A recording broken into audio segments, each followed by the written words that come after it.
BA part third Sanskrit विषय के विद्यार्थी जो ई क्लास के माध्यम से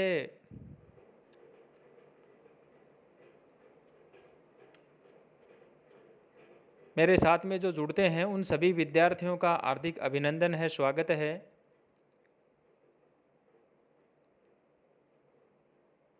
जैसा कि आपको पता है कि हम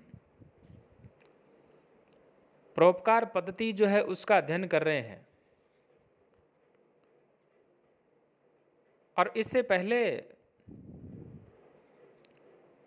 हमने जो अध्ययन किया उसमें आदर्श मित्र का जो लक्षण है वो पढ़ा हमने, और मैंने सभी विद्यार्थियों से ये कहा भी कि वो परीक्षा के अंदर आता है लक्षण, इसलिए आप उसको याद अवश्य करें। अपना जो चैनल है उसको आप सब्सक्राइब ज़रूर करें ताकि अपना जो चैनल है ये और ज़्यादा जो है प्रमोटी हो। महाविद्यालय का चैनल है ये।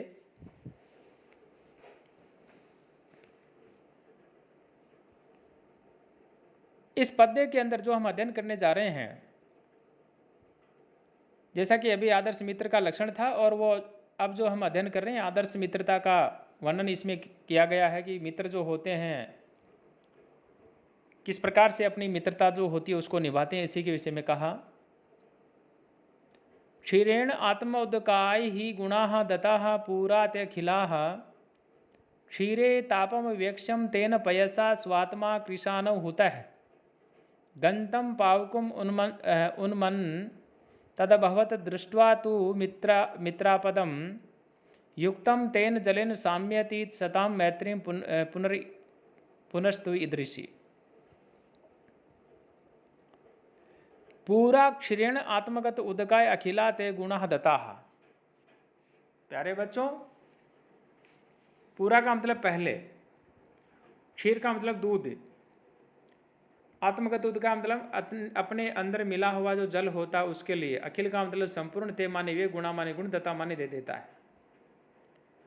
पूरा क्षीरेण आत्मोदकाय अखिला ते गुणा दता। पहले दूध जो होता है उसने अपने अंदर स्थित जो जल होता है उसको स्वयं के सारे जो गुण होते हैं वो दे देता है। तथा दे दिए हैं। क्षीरे तापम अवेक्ष्य। अब उस दूध को जब आंच के ऊपर रखा जाता है, चूल्हे के ऊपर रखा जाता है, उस समय की स्थिति आई।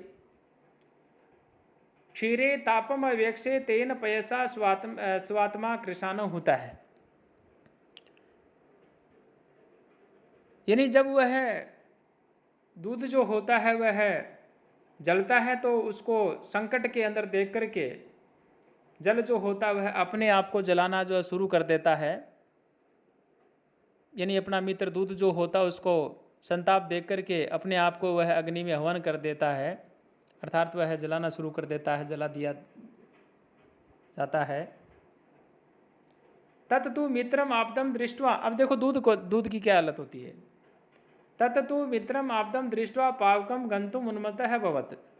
यानी दूध जो होता है वह भी मित्र की इस प्रकार की जो संकट की अवस्था होती है, विपत्ति की जो अवस्था होती है, उसको देख करके वह अग्नि में जाने के लिए तैयार होता है, उद्यत होता है। अपन मारवाड़ी में कहते हैं ना भाई दूध उफन रहा है, तो वह उस आग को बुझाने का प्रयास करता है। तो पावकम गंतुम उन्मतम अभवत, यानी मित्र को विपत्ति में देख करके वह दूध जो होता है वह अग्नि में जाने के लिए तैयार होता है। तेन जलेन युक्तम साम्यति सता मैत्रिंतु पुनः ईदृशी बहुति। ऐसी स्थिति होने पर वह दूध जो होता है जल से ही शांत होता है। प्यारे बच्चों, सज्जनों की जो मित्रता होती है वह तो इस प्रकार की ही होती है। अगला जो पद्य आया यहाँ, इस पद्य के अंदर भी महापुरुष जो होते हैं उनके व्यक्तित्व के विषय में कहा है, उनके व्यक्तित्व की तारीफ की गई है यहाँ पे, और कहा इतः स्वपीति केशव है कूलम इतस्तद्ये द्विषाम इतश्च शरणार्थिनः शिखरिणां गणः शेरते इतोपि वड्वानलः सह समस्त संवर्तकैः अहो विततम ऊर्जितं भरसहम च सिंदुर वपुः इतः केशव स्वपिति। यानी इधर जो है केशव है, यानी विष्णु भगवान जो है वो सो रहे हैं। इतः तदीय दिविषाम कुलम, दूसरी ओर उनके जो शत्रु समूह है, असुरों का जो कुल है वह विद्यमान है, स्थित है। इतः च शरणार्थिन शिखरिणाम गणाम शेरते, और इधर कहीं शरणार्थी जो पर्वतों का जो समूह है वह सो रहे हैं। इतः अपि समस्त संवर्तक सह वडवानल शेते, और इधर प्रलयकालीन संवर्तक जो मेघ है उनके साथ साथ में जो वडवानल है, जिसको आग कहते हैं अपन, के आसमान के अंदर चमकने वाली जो बिजली होती है उसके विषय में कहा, वो यहाँ स्थित है। अहो अरे सिंधुः वपुः विततम अर्जितम भरसम च अस्ति। प्यारे बच्चों, यहाँ पे कहा कि समुद्र का जो शरीर होता है कितना विस्तृत, शक्तिशाली एवं भार जो होता है उसको सहन करने वाला होता है या सहन करने में समर्थ होता है। यहाँ आपको व्याकरणात्मक टिप्पणियाँ जो है याद करते हुए ही आगे बढ़ना है। और आगे कहा किम तेन हेमगिरिणा रजतांद्रिणा वा यत्राश्रिता ही तरवसतर वस्त एव मन्यामहे मलयम एव यदाश्रयेण कंकौल निम्ब कुटजा अपि चंदनाशुः। तेन हेमगिरिणा रजतांद्रिणः वा किम यत्र आश्रिताः तरव ते एव तरवः तिष्ठन्ति मलयम एव मन्यामहे यदाश्रयेण कंकौल निम्ब कुटजा अपि चंदनाशुः।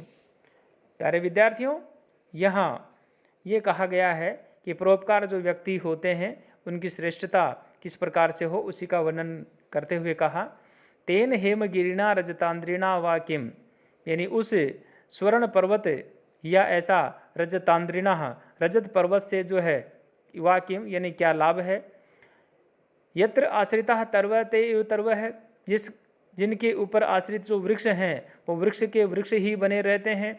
मलयम एव मन्यामहे, तो फिर हम तो मलय जो पर्वत है उसको ही महान मानते हैं। क्यों?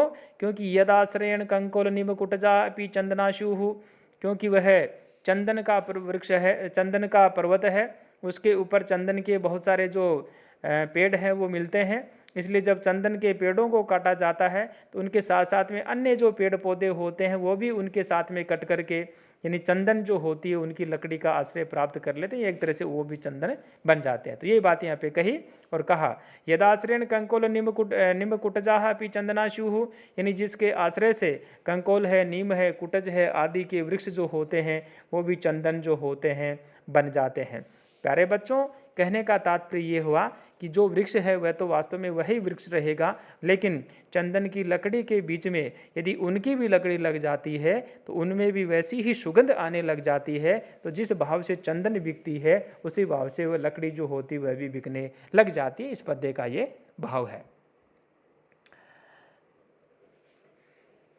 तृष्णाम छिंदी भज क्षमाम जही मदम पापे रति माँ कृता सत्यम ब्रूनुया ही साधु पदवीं सेवस्व विद्वजनम मन्यान मानीय है विद्विषो अनुन्नय है प्रख्यापय प्रश्रयम कीर्तिम पाल्य दुखिते कुरुदयाम एतत् सताम चेष्टितम।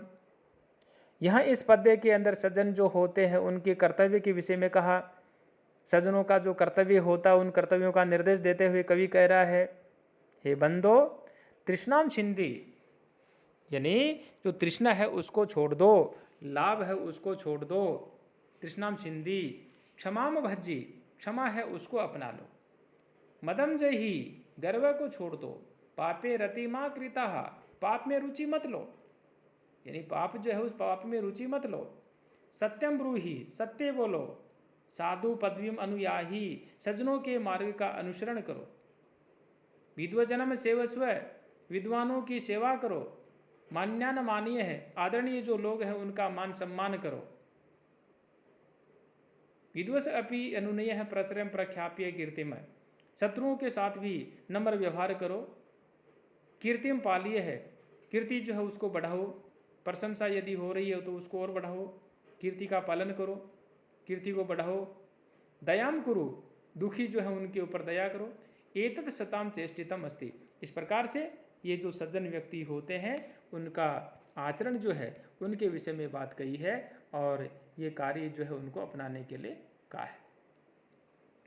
और आज की क्लास का ये जो है ये अंतिम पद्य आया और यहाँ पे कहा कि मनसि वचसि काये पुण्ये पीयूष पूर्ण त्रिभुवनम उपकार श्रेणिभिः प्रणीयन्तः परगुण परमाणुन पर्वती कृते नित्यम निज रधि विक्षन्तः सन्ति सन्तः कियन्तः।